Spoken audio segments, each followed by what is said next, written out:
There you go. Does either one of us have the intro? Sure. Welcome to this special behind-the-scenes recording of the Carnivore Theology Podcast. Pretty good. Pretty good. We do things awesome here, and we're Steveless, so that's why we don't have an intro guy. Yeah. Later we'll edit it, and it'll be edited shorter and better audio format on the regular get it the way you normally get it.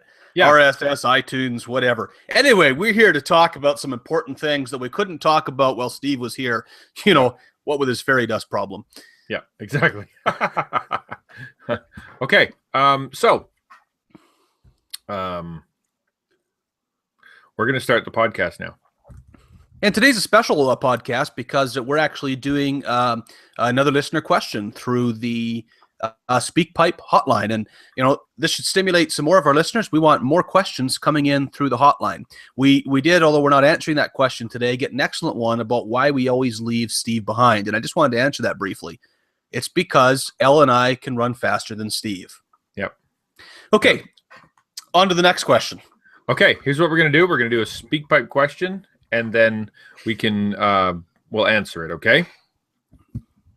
You ready? I'm ready. Hi, this is Jarvis from Saskatchewan, and I'm trying to find the right balance with indulgences. Where's the balance? Oh, you interrupted there. That's where you're supposed to pause, Elle. Yeah, I did. But you were supposed to interrupt it. I'm supposed to interrupt it? Yeah. Start again. Okay.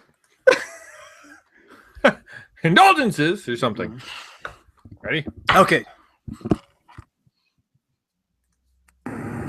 Hi, this is Jarvis from Saskatchewan, and I'm trying to find the right balance with indulgences. Indulgences?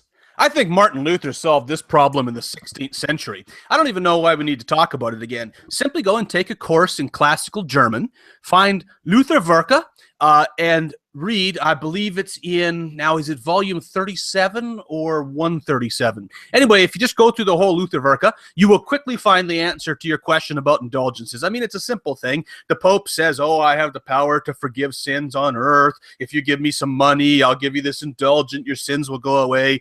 But anyway, it's really not true, at least according to Luther, and I think Luther's arguments are very persuasive. So there's no balance. We don't need to practice indulgences in any way, shape, or form. It doesn't matter what the Counter-Reformation said about them. There is no balance to indulgences. Just don't do it, Jarvis. All right, I know Saskatchewan is really big on these indulgences, and St. Peter's Basilica is coming back up, but no balance. Don't need it. All right. Anything to add? I tell you what we do. That's good, and I completely agree with you. I would say not only is Luther against them, but also the Bible. So why don't we listen to the rest, just to make sure we cover the whole gamut of indulgences? Why don't we listen to the rest of the question, just to make sure we have all the sides of what he's looking for? Okay. That's true. No, fair enough. Okay, let's try it. Hi, this is Jarvis from Saskatchewan, and I'm trying to find the right balance with indulgences. Where's the balance in enjoying life, but in a God-honoring way? Areas such as foods, beverages, entertainment, travel, vehicles, homes, etc. One thought is my entertainment or indulgences shouldn't exceed my giving to the Lord's work. Thanks, guys. Sure enjoying listening to your podcast. Blessings on you, gentlemen. This is Jarvis from Saskatchewan. I don't think that Jarvis from Saskatchewan actually understands what indulgences is. I know, he asked the question wrong. Or perhaps we may have jumped the gun a little on our answer. I wish Steve was here. He always interprets these questions for us and tells us what to say. It's his biggest, most important contribution is actually clarifying what the heck we're supposed to be talking about. Yeah. So it sounds like he's actually talking about a balance between rest and, I don't know, Christian disciplined living. Or relaxation and fun versus, being a Christian soldier on the battlefront. Yeah, and how we can balance these things of, our tithe money and the money that we give to our own personal pursuits, or our time that we give to God and our time that we have to ourselves. Is that even a thing? Can you divide those things? So I think that's actually a really excellent question. So why don't we chew on that a little bit and see what we can do. Yeah, if I even just let me set the question before you go ahead and answer, just to think about that, you have a week. In that week, you have 7 days. Each day has 24 hours. For about 8 hours of each of those days, you're going to be sleeping. So that means you have about 16 hours a day, right? Mm. And typically, if you live in the city I live in, a good 10 of those are going to be taken up in work and or commuting, and if you're lucky. And so there you go. You're really talking about a 6-hour window. And in that 6 hours, I just want to relax and marathon watch, Game of Thrones on HBO on demand, or I want to get on Netflix. What am I going to do? Or should I just be reading my Bible, praying and fasting and that sort of thing for those 6 hours a day that I have? Right. Is it an either or question, right? Do I have to only read the Bible and say my prayers and make sure that I'm serving the poor during those 6 hours? Or am I allowed to, at any point, take a vacation, go where I want to go, get on a boat, go on a cruise, and find myself some entertainment? Right. Is that? I think it's a really good question, because a Christian, when they're looking at this, it's easy to jump on the other side of the equation. Like, as in, we realize as a Christian, we have the responsibility of the weight of mission, that we've been given a mission to go on in this world. And I guess we also have that wonderful, added guilt of knowing that, the whole entire world is mostly going to hell, and God is deciding to use us to serve and to preach and to give the love of God to others. So going on. So basically you're saying children are drowning and should be going to the arcade and play video games. And that's the question, right? Because there's a lot of guilt there that you can have. Also, not to mention the fact that our indulgence and entertainment obsessed culture is absolutely crazy with this stuff. I mean, you look at, there's obesity, there's other health issues that come because people are just growing lazier and more entertainment driven. There's low attention spans is an epidemic because people are addicted to TV and the internet. Divorce rates because people are obsessed with novelty and feeling good. They got a hookup culture now that's driven by not even wanting to take the time to go deeper and beyond pleasure. People are gambling for entertainment. They get hooked. They watch movies. They waste their lives. Netflix for 24 hours, then they lose their job. There are guys in Japan who have literally died because they wouldn't stop playing their video games long enough to go eat or go to the bathroom. Okay, so there's obviously some wisdom that we need here. Humans have a tendency to take the easy, pleasurable road. I don't know if you've noticed, but that road is usually the one that leads to a life of addiction, distraction, obsession, shallow relationships, and wasting our time and money. So God has given us the right amount of time to do what he wants us to do. Do we have the right to waste it on stupid stuff? That's the question. And so I can see as a Baptist who traditionally doesn't like anybody playing cards or having fun, I have to stand up and I have to rail against the fact that anybody should do anything they actually enjoy. Right? Isn't that my job at this point? Pretty much, yeah. Okay, so or can you go the other way? Is there another point on this? Do we just say, no, you know what, Jarvis? Stop it. Stop enjoying yourself. Stop having fun. Stop going out there. You should be, if you're not in a soup kitchen or on your knees, you're not doing anything good for the Lord. Now, to be fair, Jarvis is from Saskatchewan, so maybe there's not anything to do for fun there. It's just a holier environment. You know what? I would backpedal this and kind of put it into a theological concept, which helps me to answer the question. And that really begins with the fact that God made all of the world and all of creation.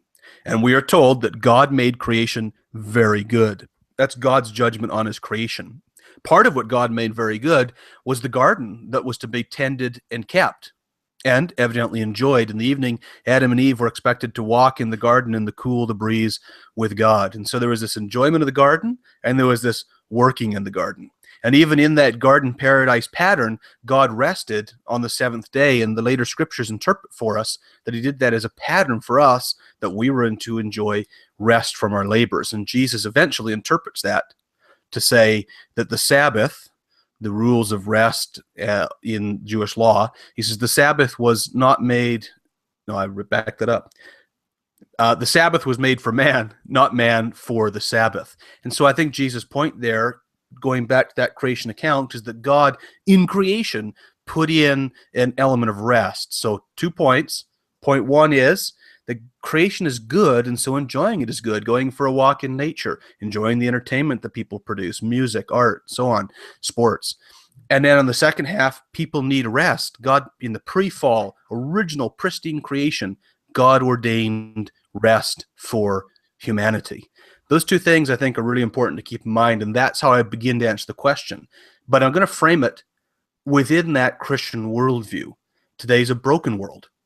Today we don't follow the initial creation patterns. Today it's really hard to live.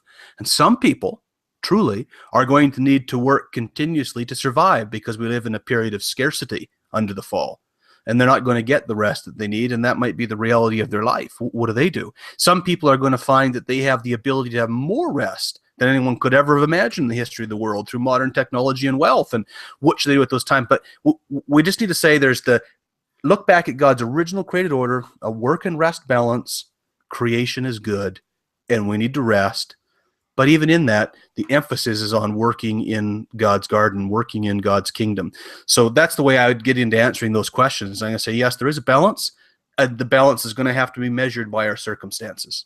Let me tack on the end of that. John Piper is very fond of pointing out something that he calls Christian hedonism. Okay, his idea is that wait. You're saying that John Piper is known for a certain theological emphasis? I'm just saying that there's one that he generally comes around to once or twice. Every chapter of every book he's ever written. Yeah, exactly. Every sermon he's okay. So his idea is this: we're not merely here to live, work, preach, raise children, and then go die. The Westminster Shorter Catechism says that the chief end of man, in other words, the reason we exist, is to glorify God, and everybody goes, yay, and enjoy him forever.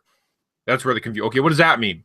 Right? That sounds like too much fun. I'm against it. Yeah, exactly. John Piper would say this: we're here to enjoy God and all that he's provided for us. The term he coined, Christian hedonism, literally the term hedonism means a life dedicated to the pursuit of pleasure, the highest aim of which is satisfaction of one's desires and gratifying our sensual and personal indulgences. Okay? So that sounds bad. All Christians go, wait a minute, you're not allowed to do that, are you? But that's why he throws on the qualifier of Christian hedonism. Now, Christian hedonism, which is the gratifying of one's desires and dedicated to pursuing pleasure, is the one where we figure out that God is most glorified, not just by being known, nor by merely being dutifully Even I don't understand what you're saying when you speak Wookiee. God is glorified most not merely by being known, nor by merely being dutifully obeyed, but by being enjoyed and in the knowing and the obeying. So what does that mean? It means that some people think that you can't worship God and do good things, but enjoy it at the same time, as though enjoying a religious experience or enjoying the presence of God somehow cancels it out. God doesn't just want us when we're suffering. He wants us to enjoy his presence. So I want to do an exercise with you in light of this idea of Christian hedonism, Chad, and I want you to maybe work with me on this. Can you help me out? I had an idea, okay? Rolling up my sleeves, just like I don't have any. Okay. I just got back from Canada's Wonderland, which is perhaps the most self-indulgent place on the planet. Nothing productive happens there. It is costly to get in. It takes all day. It is full of bad food. It has rides designed to terrify and thrill a person into an adrenaline-drunken stupor, which most entertainment, if you think about it, TV and movies, or taking a cruise vacation, or eating in a restaurant, or having cotton candy, or going camping, or going to the park with your kids, or racing a car, or even going to a party, they're all very much like going on a ride at a theme park. You start at one point, you do something fun, and moments later, you end up exactly where you started. So, if we're to live a life to the glory of God, enjoy him forever, then the question is, can a Christian do these things to the glory of God? So I want to do this specifically with roller coasters, because I just went on a bunch, and I can't think of anything more useless and self-indulgent. You get on, you go up and down and sideways at terrific velocity, and then you arrive exactly back where you started. You've done nothing practically except sit in one spot and experience gravity and centrifugal force. Okay? So this is not something in the Bible. You can't go find a Bible verse that says yes or no, you could do that. We're not talking about things like getting drunk or sleeping around or doing drugs or gambling. Those are clearly forbidden. So in short, the big question is for us to answer today to help Jarvis, can a biblically minded Christian ride a roller coaster? I've got a few Bible verses, but I want to hear what you say first. Well, since you're going to go to the Bible verses, I'll let you do that. And let me answer with some words from one of the earliest church fathers, RNAs. He lived between about 130 and 200. And he was discipled and learned from Papias, who was the disciple of the Apostle John. He says this: recreation is not the highest kind of enjoyment, but in its time and place, it is quite as proper as prayer. Fascinating. As long as we recognize the idea here, it is what God is concerned about is our heart, our spiritual condition, and that everything we do flows out of that. And if we paint a picture, ride a roller coaster, or pray, or read the Bible in its correct time and place, out of that overflow of a heart and love for God, then whatever we're doing, I think, is quite appropriate. That's an interesting little dichotomy you just gave there, because that would assume that there are people who can read their Bible from a negative, sinful perspective, while someone is on a roller coaster doing it from a worshipful, godly perspective. Yeah, I believe Jesus put it, you break the commandments of God in order to keep the traditions of men. Well, let me throw out the scriptures. Okay, the first place I would go is this. Yes, throw out the scriptures, why don't we? Let's just start from another foundation altogether. Not throw out. Get into. That's okay. Let's get into the scriptures. Look, I know I quoted the church father, but that's because you said you were going to do the scriptures. I didn't mean that we should therefore toss the scriptures. Well, now that we have history, what do we need the revelation for? All right. Colossians 3:17. We're going to balance two scriptures first. Okay. Colossians 3:17. Whatever you do in word or deed, do it all in the name of the Lord Jesus Christ, giving thanks to God the Father through him. So can I ride a roller coaster believing in Jesus, giving thanks to God the Father, and doing all these things in worship to him? Let's find out. First Corinthians 6:12. All things are lawful for me, but not all things are helpful. All things are lawful for me, but I will not be dominated by anything. Now let's balance that second one. 1 Corinthians 8:8 and 9. Food will not commend us to God. We are no worse off if we do not eat it, and no better off if we do. But take care that this right of yours does not somehow become a stumbling block for the weak. So I would say you have a very specific balance there of food is great. It is a wonderful stand-in for entertainment. We need food. We can enjoy entertainment, but we're not going to enjoy all the food we eat, and not all the food we eat is meant to just simply sustain us. The Bible says that most food is not going to be an ecstatic worship experience. It's going to bring us closer to God. It's just food, right? Food is just food. But we need to be careful when we do this stuff, whether it be food or roller coasters or going on a cruise or painting a picture, that all these other forms of entertainment, they don't cause us to sin, don't cause addiction in my heart, or cause anyone else to stumble in sin. I would say that's the first part. Would you agree with that? Yeah. But again, yes, I do agree with you. So my interaction with that is going to be, they're going to find somebody who's offended at anything. Some people are just offended by the fact that you wear a T-shirt. Some people are offended that you ride a bicycle. So I agree with you in the principle. Where do you think, just define it for me better, what's a reasonable offense? Because in the scriptures, what's that actually talking about? That's not talking about bicycle riding. No, that's a religious offense. As in they come and they sit in front of you and they are actually offended by the fact that in that particular instance is that the meat that you're eating or the food that you're eating has been offered to idols, or that meat that you're eating or that food that you're eating has religious implications. Okay. I think that's important because we so often hear that, like any scripture, used to buttress somebody's case. You can't do anything that might offend me. Yeah, well, and think about it this way. You've got people out there that will basically take all of your money, and because of their jealousy of your money, and I think Jarvis even in his question mentioned the idea of the balance of tithe and entertainment. They will say, how dare you? I'm offended by the fact that you would use this money when the church needs a new bathroom. How can you go on a cruise, or how can you go buy a new TV when there's a missionary out there that we need to support? I'm personally offended by that. Or for that matter, I've decided to be offended with the fact that you went to Cuba for your vacation because they are communist and therefore, Godless communists. And therefore I can't possibly support that. Raul Castro, by the way, said that he thinks he might go back to the Catholic Church, which almost makes him a Christian. But he's an almost Christian. That goes back to my idea of balance that I was giving in the beginning. See, God gets the priority, period.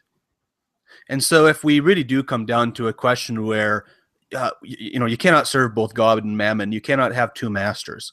If you really can't serve God because you're diverting your time, talents, and treasures to your personal pleasure points, that's an issue. Mm-hmm. Otherwise, it's 1 Corinthians 10:31. Whether you eat or drink or whatever you do, do it all to the glory of God.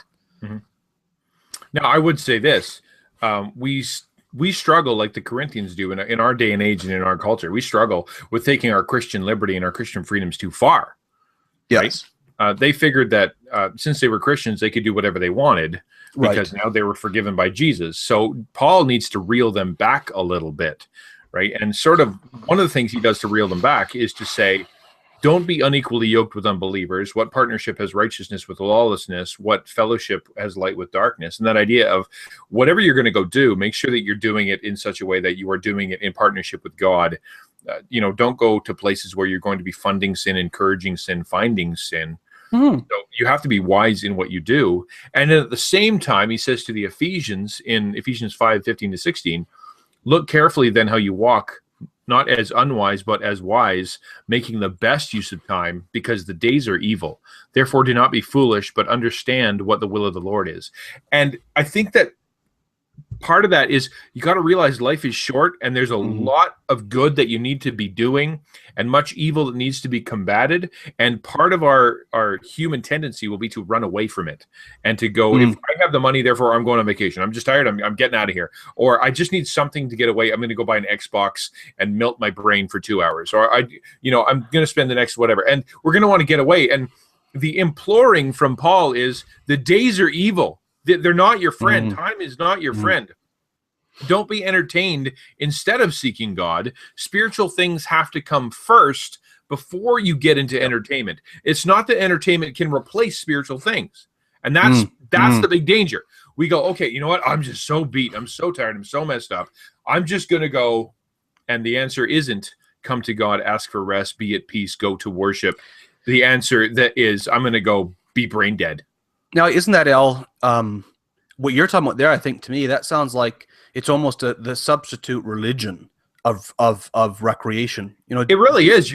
Yeah. Jesus says, come to me, all you who are weary and heavy-hearted, and I will give you rest. But then he says, for my yoke is easy and my burden is light. He has a yoke and a burden. There's still work to do.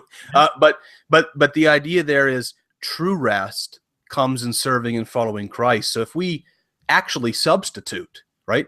I feel empty in my soul. I feel burned out by my life. I feel like I need something to satisfy me. And that's my binge watching on Netflix or my video games or blah, blah, blah, name it. But I need to turn to Christ at those moments. And in Christ, he's got a light burden. He's going to give me time for relaxation. And the most ironic part of it is that the world has promised you, and the commercials and all these things have promised you that when you go through this and you go to your vacation spot or you go to the roller coasters or you go to Netflix or whatever it is, when you're done, you are going to feel so much better. You're going to be closer to your family and relationship. You're going to be happier. And the truth is, if you do that instead of going to God, you're going to be, more financially burdened, more burned out, more distracted, more frustrated, and it won't accomplish what you want it to accomplish. And so your human tendency will be, well, what if I just do it more? What if I do 2 weeks? What if I do 3 weeks? What if I do, all Netflix? What if I just throw out work all together and just ignore completely all my responsibilities? Then maybe I'll be happy and rested and whatever. And Jesus says, no. Come to me. Let me guide you. Let me teach you how to be at rest. Let me teach you how to work. And then you'll get it. Then you'll experience what you're trying to experience. Yep. Wouldn't it be a shame if we lived a life full of roller coasters and fun, enjoying all that God has given us in the world, and then we meet him in heaven and have him look at us and say, I'm so glad you enjoyed yourself with all of my good gifts, but I had some things I wanted you to do. I can't say, well done, my good and faithful servant, because you actually didn't serve. But you do have a nice seashell collection. Yeah, it's a lovely seashell collection, and well done collecting all those mugs and spoons. You know, I'm really, really impressed. You know, so I think I don't want to lay down the guilt trip, but at the same time, we have to be in reality. The days really are evil. So let us rest, as you said, Sabbath well, enjoy God's benefits, use the creativity of others. You know, enjoy, if you can enjoy that, whatever it is, in worship after you've done your spiritual exercises, then go for it. But if you're doing it instead, or as an escape, or because you're afraid, or because you're addicted, or you are allowing others to sin through it, or you're causing others to sin through it, then you really got a problem.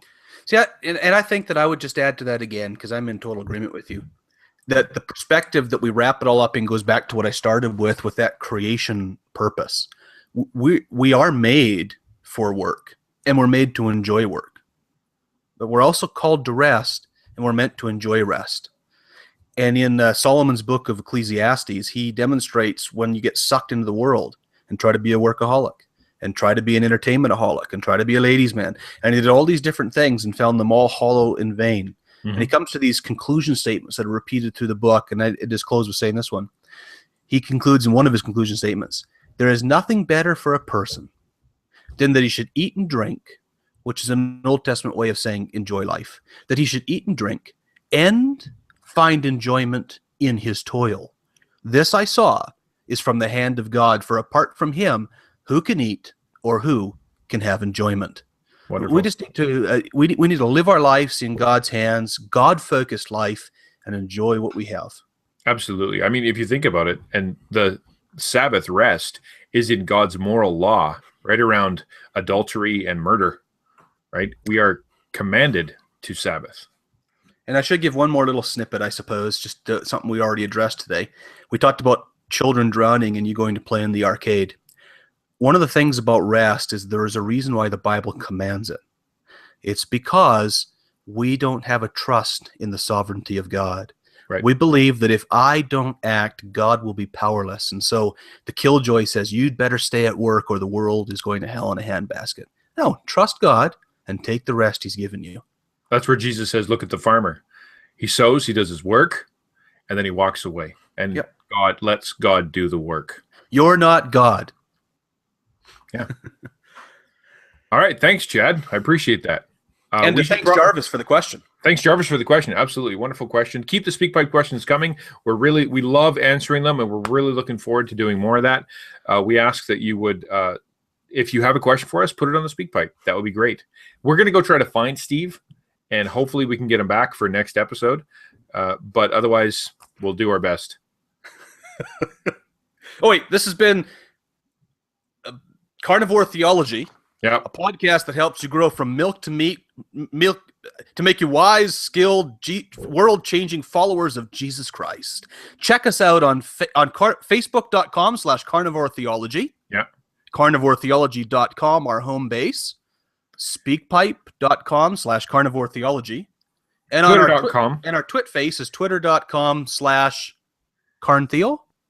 Carnivore Theo. Carnivore Theo. Carnivore Theo. That's not because we like a guy named Theodore so much, but because we ran out of characters. We ran out of characters. Which is a common problem on Twitter. Especially if you're long-winded people like you and me. We run out of character. Characters, I mean. All right. I think we're done. Are we done? We're done. Let's go bail Steve out. All right. Woohoo! Woo! Hit stop on there. Yeah, hit stop. Where's my thing? Stop. Boop.